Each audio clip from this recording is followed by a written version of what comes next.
Sorry. Get in the car, Nick. It's not so bad. Working together again. I leave here today. You never hear from me again. I know.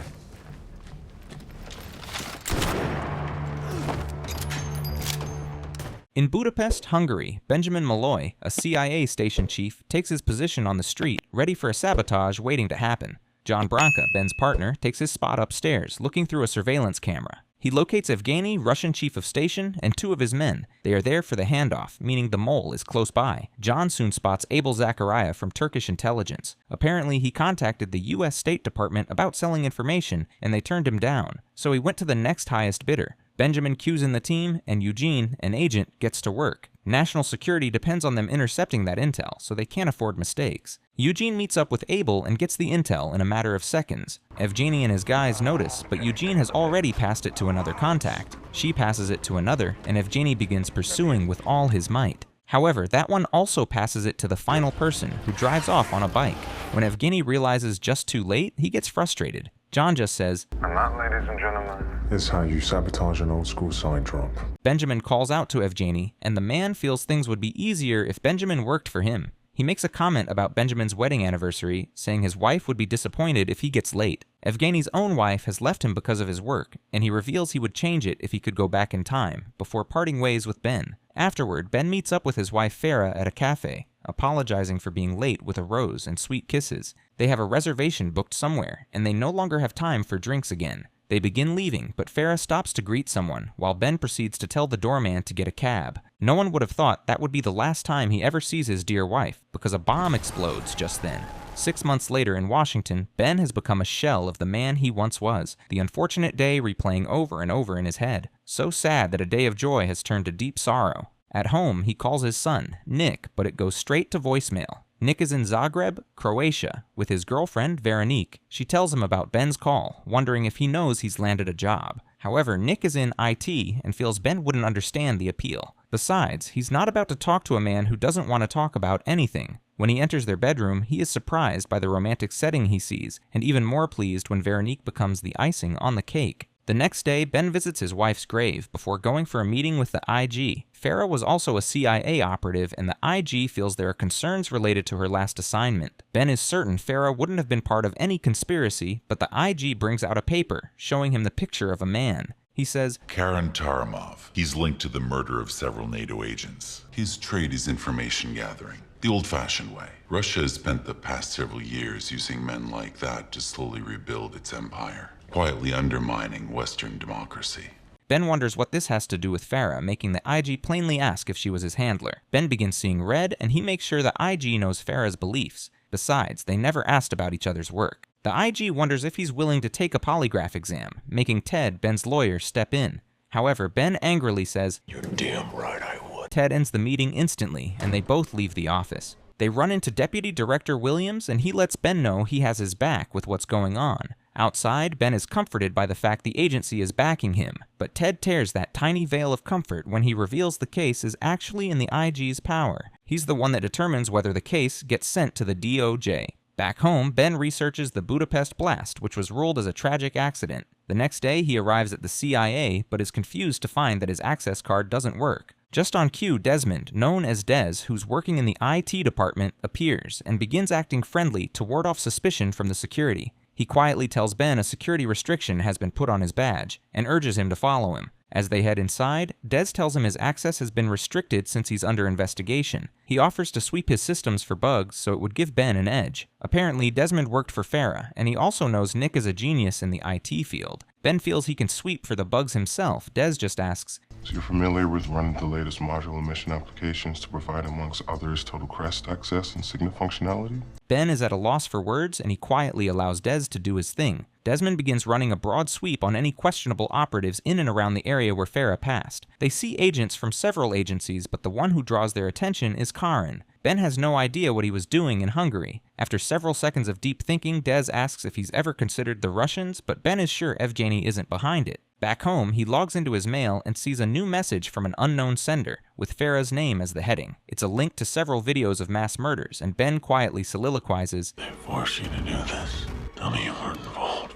Beneath, a message tells him to connect the dots, which only manages to throw him into more confusion. Nick's call comes in just then, and he reveals he's in Croatia with a girl. He's sure Ben would like Veronique. He asks if they could meet up on Thursday, but Ben's supposed to land on Monday. He wonders what he'll be doing for 4 days, but Nick apologizes, assuring him they'll still meet up in France. The cell reception begins acting up, disconnecting the call. Ben just says, I love you, kid.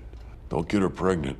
Seems that's every parent's fear nowadays. Since Nick is in Croatia, Ben decides to go to Budapest to do some findings. He reminisces about one of his many memories with Farah, where she gifted him an antique neckpiece called the Hand of Fatima, urging him to always keep it close to his heart so she'll always be with him. Touchdown Budapest, Ben arrives at his hotel and gives a call to John. He tells him he's in town and they agree to meet at a restaurant the next morning. The next morning, Ben heads over to the restaurant and is happy to see his former partner, who's now a chief. Ben opens up to him, revealing the IG is trying to blame Farah for the passing of those agents. He wonders if her passing wasn't an accident, admitting he's having a strong feeling about it. Though he doesn't have any evidence, he feels like they need to do something. John just tells him to go to Paris and spend time with Nick since it's important, while he'll investigate on his own end. Afterward, Ben heads over to the cafe where the incident happened. It's been closed down now, but Ben just stands by the door, reliving the horrible moment again. Later, he arrives at an establishment and asks the receptionist for Hitchens. She instantly tells him no one there goes by that name, but when he tells her a code name, she makes a call. She leads him in, and though Hitchens is glad to see him, she feels she could lose her job by helping since he's no longer an operative. Well, Ben has nowhere else to go, and besides, she knew Farah as well as anyone.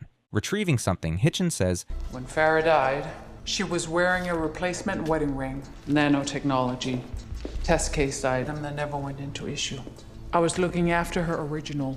We believe Yevgeny's tech team hacked it and were able to track Farah's movements. Ben feels Evgeny was sidelined, but Hitchens tells him that though he was officially suspended from operations, he still holds court at a casino. Ben tells her to keep the ring, promising to be back when everything is over. Standing up to leave, Ben says, I don't believe Farah's death was an accident. Hitchens stops him, showing him Farah's emergency fund. It's the best gift she can give to him right now, and she tells him to use it to find Evgeny. Evgeny wants to remain cold, so to get his attention, Ben has to make a scene. Outside on the street, he gets a call from Dez, who tells him his laptop has several bugs. Whoever did it is sophisticated, and Ben needs to watch his back. He suggests trashing the laptop, and Ben immediately agrees. Seems Ben's intuition about the incident might just be right after all. That evening, Ben arrives at the casino Hitchens told him about and finds Evgeny there. He brings out some cash to join the game, but Evgeny decides to raise the minimum stake, hoping to dissuade Ben. However, Ben even doubles the money, signaling the start of the game. Unfortunately, Evgeny wins that round. Ben has questions about Farah, but Evgeny feels they are enemies once again.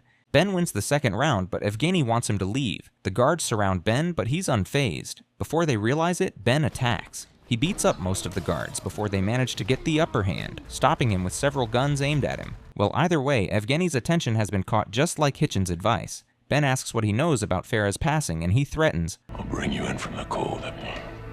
I'll burn you, and then I'll bury you. However, he is knocked down by one of the guards. Meanwhile, in their home, Veronique leaves to get groceries, while Nick continues working on his laptop. A few seconds later, 3 men appear outside. Thinking it's Veronique knocking, Nick is confused to see the men. When he opens, the leader shows his badge, introducing himself as Jansen. He needs Nick to come with them, but he refuses, thinking about Veronique, who just left. Jansen assures him a secure escort will be sent for her, and they're protecting her from the same foreign nationals that have been tracking him. Nick wonders if it has something to do with Ben, but Jansen can't discuss the situation. Left with no choice, Nick follows them. A sack is removed from Ben's face, and he finds himself tied to a chair by a pool. He knows Evgeny is the one responsible, but Evgeny knows this behavior is unlike him. He says, You are too experienced to start conflict without provocation. You are not on assignment. No one would let you operate like this. No. You have come to clear her name, haven't you? He whispers an instruction to a guard, and the man proceeds toward Ben with a knife. Thankfully, it's just to cut off his binds. Taking a chair and sitting across from him, Evgeny tells him he's wrong in his assumptions. He shows him a picture of the murdered agents, including some footage. Ben points out a man in the video saying he's a former FSB and one of Evgeny's men. However, Evgeny swears the man doesn't work for them. Ben wonders who else could be responsible, and Evgeny starts talking about how Alexander the Great's father was murdered by his best friend. Just as he points to someone in the footage, a barrage of gunshots comes in, and Evgeny is hit. The guard is also shot as Ben scrambles for cover. He calls out to Evgeny, but the man weakly tells him to go. Without having to be told twice, Ben begins running. The shots don't stop coming, but with his tactical skills, he manages to dodge till he enters a vehicle. He places a call to John, telling him to triangulate the call and come as soon as possible. The men continue firing at the car, but Ben zooms out in reverse. Just when he thinks he's escaped, the car somersaults from the speed and crashes. Ben manages to come out, but the gunshots resume once again.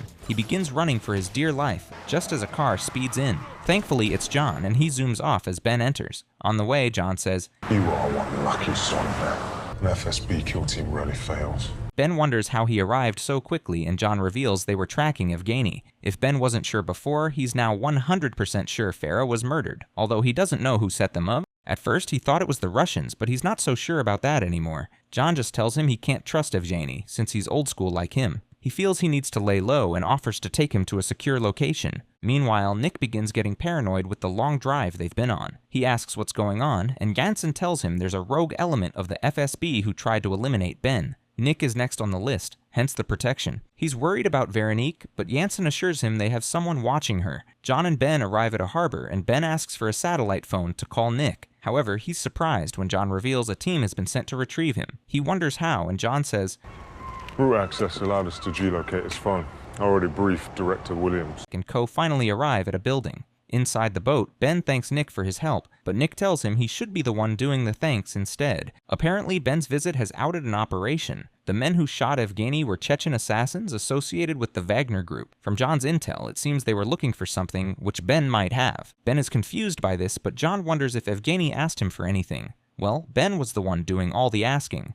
After a few seconds of silence, John asks if Farah gave him anything before she passed, throwing Ben into more confusion. Things are beginning to look sketchy here. He tells John she didn't. He asks to speak to Nick, and John directs him down to where the satellite phone is. Inside the building, Nick realizes how odd his situation is, and he learns Ben isn't coming. Desperate to survive, he attacks the two men behind and almost escapes, but Jansen shoots at the wall, then aims at Nick. Left with no other choice, Nick follows his abductors. When Ben opens the door, what greets him is a group of men with their rifles aimed directly at him. He realizes too late that John has been a snake all along. He is strapped to a chair with one hand taped and stretched like he's about to lose his fingers. John asks about what Farah gave him again, but Ben fearlessly says, She gave me a son.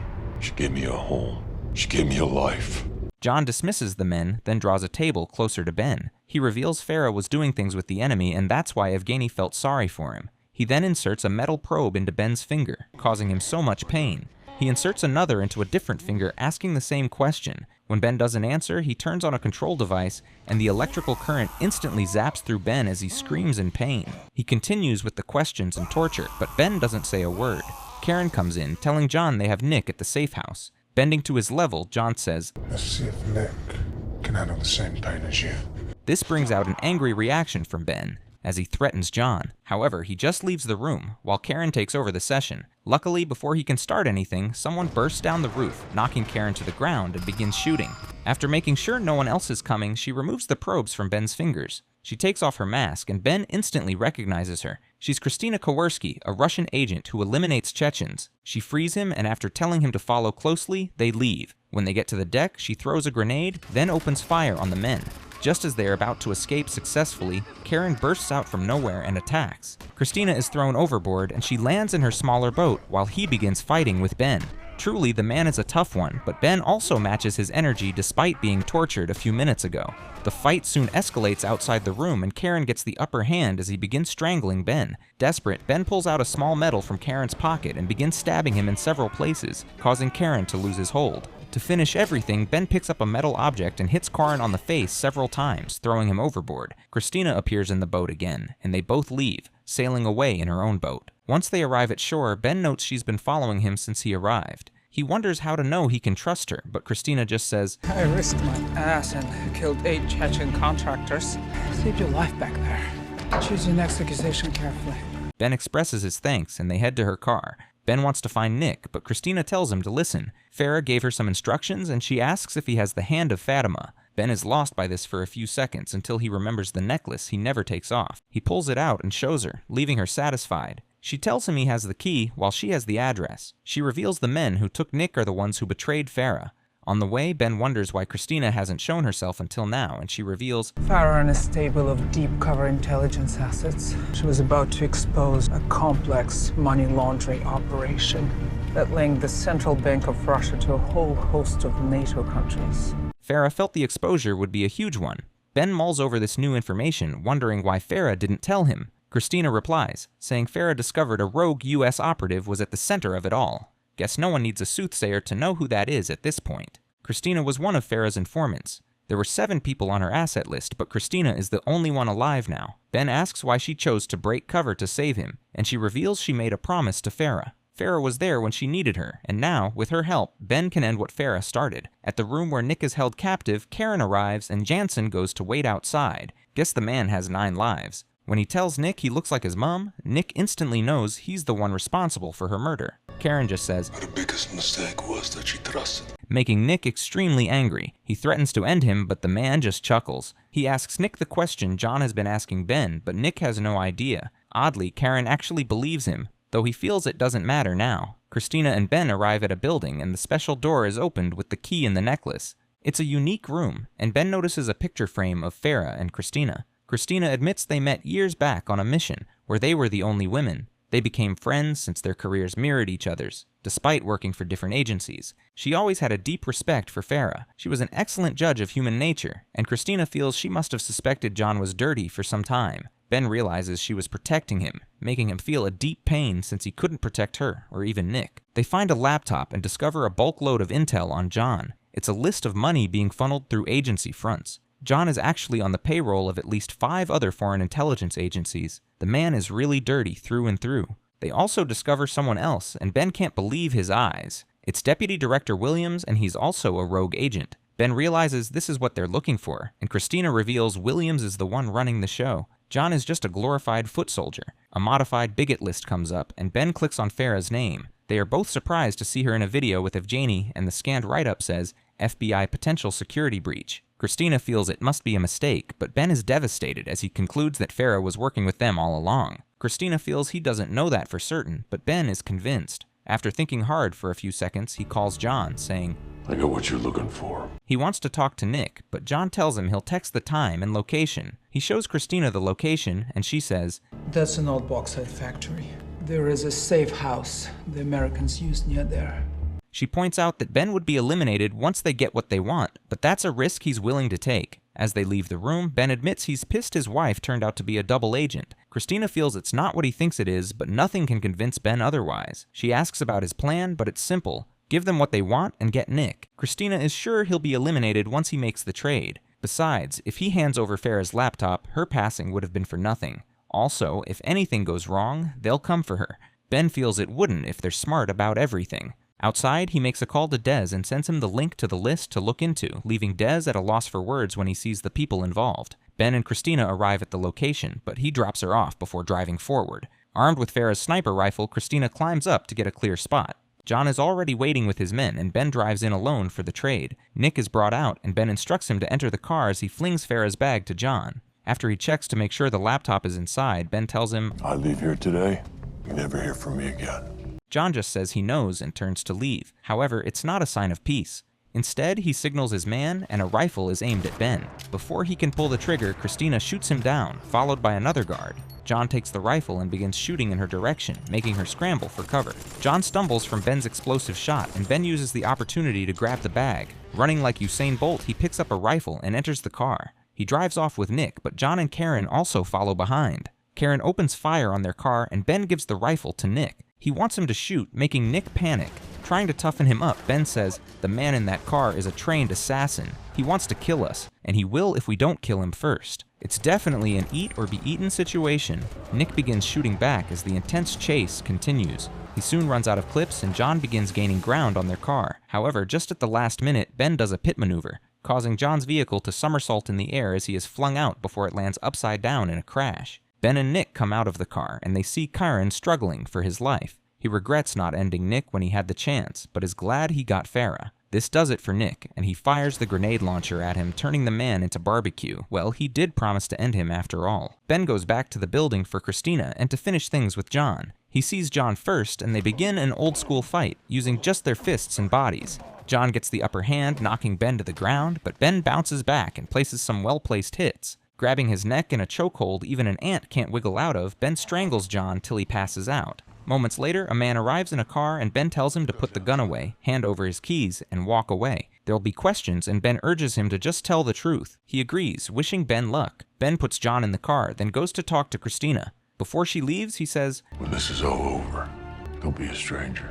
She promises not to, and they part ways. On a call with Ben, Des tells him he can verify only enough information to take down Williams. Ben wants him to hack the Spookathon. It's a DCI roundtable in Croatia, and Des agrees. Ben makes a call to someone, asking the person to work for him. He needs one last favor for old time's sake. At the roundtable event, Williams speaks at the podium as the meeting sails smoothly. However, this comes to an end when everyone begins getting notifications on their phones. His dirty list has been leaked, and when he sees it displayed on the projector, he is at a loss for words. He tries denying it, but someone enters. It's Evgeny, and he's the one Ben asked for a favor. He claps all the way to the podium and confirms the evidence against Williams. The police move in to arrest him, and Evgeny whispers one last message from Ben about clearing up all loose ends. It's something he once told Ben. Guess karma has come to bite him. He is taken away while Ben watches the live disgraceful feed from his phone in Paris. Ben is now a French chief of station, and Nick meets with him alongside Veronique. Nick feels Farah would have been very proud of Ben. Ben agrees, also stating how proud he is of Nick. He congratulates him, and the three set off to explore their Paris trip. And that, my friends, is how it ended. If you've made it to the end, hit the like button, comment, and share. Don't forget to subscribe so you don't miss the next recap.